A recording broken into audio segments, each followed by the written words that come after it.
तमाम देखने और सुनने वालों को अस्सलाम वालेकुम। उम्मीद करता हूँ सब खैरियत से और खुशहाल होंगे। आज हम आपको बताएंगे अज़ाज़ील इब्लीस कैसे बना और इब्लीस को हर आसमान पर कौन सा नाम दिया गया। तो चलिए शुरू करते हैं आपका कीमती वक्त ज़ाया किए बगैर। इब्लीस आग से बना है क्योंकि जिन्नात को आग से पैदा किया गया है।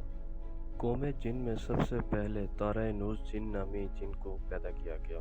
इस तरह इसको तारा नूस को अबुल जिन कहा जाता है। तारा नूस की तख्लीक इब्लीस की तख्लीक से कम पेश 1,44,000 साल पहले हुई।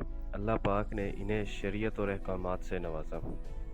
दोस्तों, मुझे इस बारे में मुस्तनद हवाला तो नहीं मिला जिसमें इनकी ज़ौजा का नाम या तख्लीक मालूम हो सके। अलबत्ता एक किताब में ये ज़रूर मिला है कि इन्हें रूह ज़मीन पर एक जिनसे मुखालिफ 300 साल बाद नज़र आए, जिनसे इनकी शादी हुई और इनकी नस्ल शुरू हो गई। यूँ इनकी कौम कसीर तादाद में बढ़ती रही। जैसा कि जिन आग से बने हैं और सरकशी इनकी फितरत थी। इनकी बदअमालियों के सबब तख्लीक के 36,000 साल बाद कसीर तादाद अज़ाब मौत के नज़र कर दी गई। अब रूह ज़मीन पर कहीं कहीं नेक बस्तियाँ बाकी थीं। जब इनकी तादाद ज़्यादा होने लगी तो इनकी सरकशियाँ भी ज़्यादा होने लग गईं। इन्हीं में से एक नेक और पारसा जिन बलाइका पैदा हुआ जो बहुत आबिद और जाहिद थे और कौम की बदअमालियों की वजह से रोया करते थे। अल्लाह ने इन्हें बादशाहत अता की। 36,000 साल तक इन्होंने अपनी कौम की रहनुमाई की। इसी दौर में इब्लीस के वालिद और वालदा पैदा हुए। इब्लीस के बाप का नाम जलीबा था, चेहरा ऐसे जैसे बब्बर शेर का। इब्लीस की वालदा का नाम नबलीस था और कौम जिन्नात की सबसे ज़्यादा ताकतवर मादा थी। इस कौम के तबाही और बर्बादी के आखिरी सालों में इब्लीस की पैदाइश हुई और इसी तरह जिन्नात आसमानों पर जाया करते थे और फरिश्तों को तकलीफ पहुंचाते थे। फिर अल्लाह पाक ने फरिश्तों को हुक्म दिया कि इनको कत्ल कर दिया जाए। अहदो अहकाम से गरदारी करने वालों को इबरत का निशान बनाया। बहुत से जिन कत्ल हुए, कुछ छुप गए और कुछ कैद कर लिए। इन कैदियों में इब्लीस भी था। फिर फरिश्तों ने इब्लीस को तमाम तालीम सिखाई, आसमानी राज़ो आदाब भी सीखे। इब्लीस बहुत तेज़ी से सीख रहा था। वक्त गुजरने के साथ साथ इसकी इज़्ज़त व तौक़ीर में इजाफा हो गया। पहले आसमान पर इब्लीस का नाम आबिद मशहूर हुआ। इब्लीस अपनी इबादत की वजह से दूसरे आसमान पर पहुंच गया। दूसरे आसमान पर भी इसने अपनी इबादत, इल्म और महारत की शोहरत पाई और फरिश्तों को दर्स देता रहा। दूसरे आसमान पर इब्लीस का नाम जाहिद मशहूर हो गया। फिर तीसरे आसमान पर पहुंच गया और फरिश्तों को दर्स व तदरीस करता रहा। तीसरे आसमान पर इब्लीस का नाम बिलाल था। जब चौथे आसमान पर पहुंचा, वहां इसकी मुलाकात बहुत सारे अरवाह मुक़द्दसा से हुई। यहाँ भी इसके इल्म व फजल के चर्चे थे। चौथे आसमान पर वाली के नाम से मशहूर हुआ। फिर हुक्म हुआ चौथे आसमान से पांचवें आसमान पर ले जाओ। पांचवें आसमान पर तकी के नाम से मशहूर हुआ। छठे आसमान पर पहले से ही इसकी इल्म व फजल के चर्चे थे। वहाँ भी इसने खूब इबादत की। छठे आसमान पर इसे कपाजून का नाम दिया गया, लेकिन बाकी आसमानों की निस्बत छठे आसमान पर इसका क़याम कम रहा। सातवें आसमान पर इब्लीस बाक़ाए नूर में रहा और वहाँ इसे 7 आसमानों के फरिश्तों का मुअल्लिम करार दे दिया गया और यहाँ इसने अज़ाज़ील के नाम से शोहरत पाई और 30,000 साल तक फरिश्तों का उस्ताद रहा।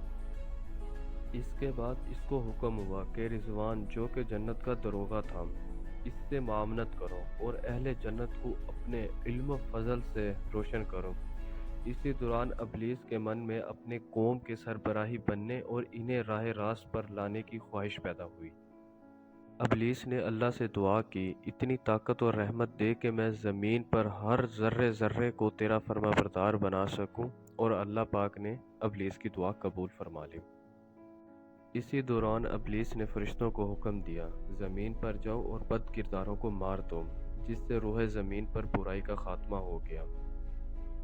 अल्लाह ने जन्नत व दोज़ख 7 ज़मीन व आसमान की दौर इब्लीस के हाथ में दे दी और ये वो दौर है जब इब्लीस ने ज़मीन के हर चप्पे चप्पे पर इबादत की। इसी दौरान इसके जहन में ख्याल आया कि मेरे पास इतनी ताकत है कि नाउज़ु बिल्लाह कि अल्लाह सुपुरदार हो जाए तो मैं मालिक बन जाऊँगा, क्योंकि अब मैं कमज़ोर नहीं हूँ, मेरे पास बहुत طاقت ہے، اور کبھی خیال آتا کہ فرشتوں کو اپنا ہم نوا بنا کر اللہ سے بغاوت کروں، لیکن بعد میں خود ابلیس اپنے خیالات پر خود کو لعن طعن کرتا کہ جو طاقت دے سکتا ہے وہ واپس بھی لے سکتا ہے۔ اب ابلیس کے ساتھ عجیب معاملہ شروع ہو گیا۔ جب بھی سجدے سے سر اٹھاتا تو سجدے والی جگہ پر لعنت اللہ علی ابلیس لکھا ہوتا۔ یہ وہ دور ہے جب باری تعالیٰ نے فرشتوں سے اپنے نائب کا ذکر فرمایا، جس پر فرشتوں نے عرض کی کہ وہ زمین پر فساد پھیلائے گا، جس پر اللہ پاک نے فرمایا جو میں جانتا ہوں وہ تم نہیں جانتے۔ اللہ کے حکم سے حضرت آدم علیہ السلام کا پتلا بنایا گیا، اور پھر اللہ پاک نے تمام فرشتوں کو اپنے عرش کے سائے میں اکٹھا کیا، اور پھر اللہ پاک نے روح کو حکم دیا کہ پتلے کے اندر داخل ہو جا، اور جیسے ہی حضرت آدم علیہ السلام نے آنکھیں کھولی تو ان کو چھینک آئی، جس پر حضرت آدم علیہ السلام نے شکر الحمدللہ کہا۔ اس کے بعد حضرت آدم علیہ السلام کی نظر عرش کے ماتھے پر پڑی، جہاں لکھا ہوا تھا لا الہ الا اللہ محمد الرسول اللہ۔